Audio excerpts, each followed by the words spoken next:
Madam President, last night history changed.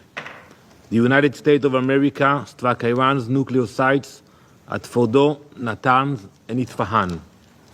The United States, the leader of the free world, removed the greatest existential threat facing the free world. Just like our Operation Rising Lion, this was not a war of choice. This action was a necessity.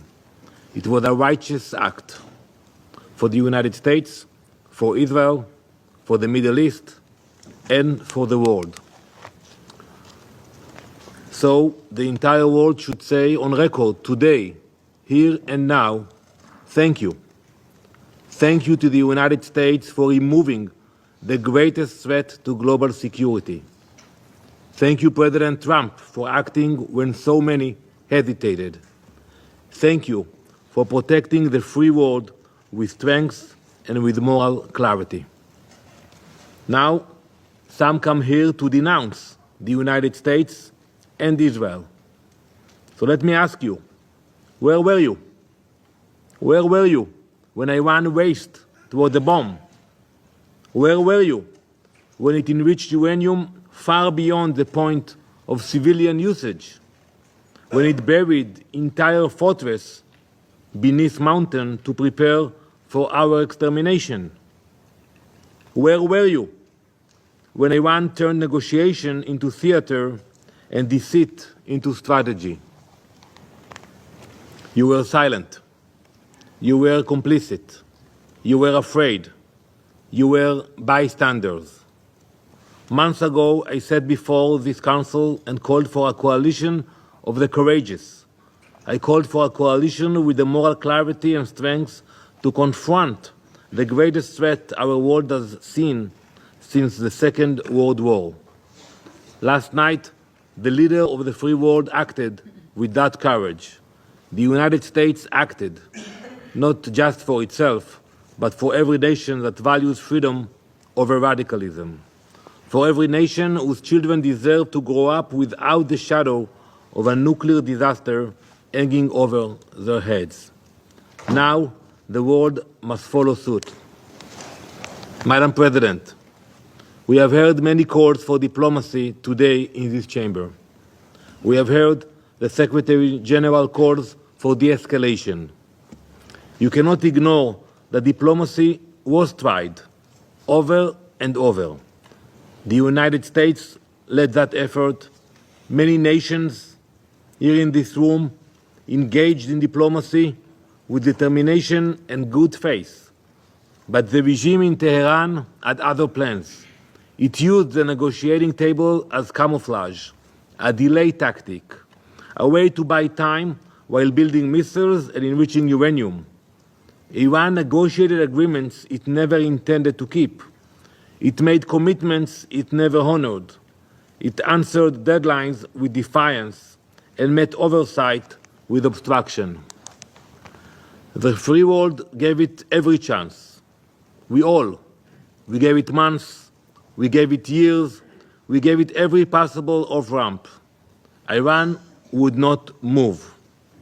So it had to be moved. The regime goal was never peaceful energy. Its goal was death and destruction. Its nuclear program was not a diplomatic puzzle. It was a loaded gun pointed at the heart of the international system and the stability of the world.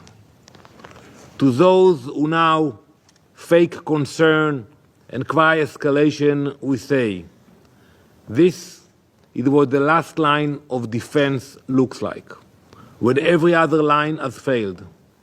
Make no mistake, the cost of inaction would have been catastrophic. A nuclear Iran would have been a death sentence just as much for you as it would have been for us. Madam President, while Iran fired rockets at synagogues, mosques, schools and homes, the United States acted with precision, as does Israel. Israel's targets are not cities.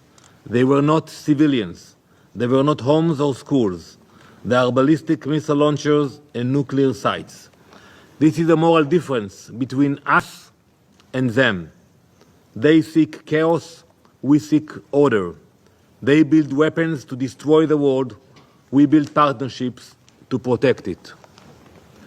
As you all know, we have already gained air superiority across Iranian skies. We have acted with purpose. We have acted with restraint. And we will act with the moral clarity that has always defined our people. Iran's reach extends far beyond our borders. It arms militias in Iraq. It commands terror in Lebanon. It funds Houthis in Yemen. It plots murder in Europe. And it threatens every capital in the West with its growing arsenal of ballistic missiles. You cannot sit this one out. You cannot condemn the firefighters while the arsonist tries to light more fires. You cannot protect peace by appeasing evil. Colleagues, Israel did not seek this moment. But when that moment came, we did not flinch. We know what happens when the world turns a blind eye to threats too terrible to imagine. This time, we acted. And this time, we were not alone. Let the record show, when the world stood at the edge of a nuclear disaster, America stepped forward. When time ran out, America showed courage. And when the moment came to confront the forces of extinction, America led. Now it is time for the rest of the world to guarantee that the threat of a nuclear Iran never returns. Thank you, Madam President. I thank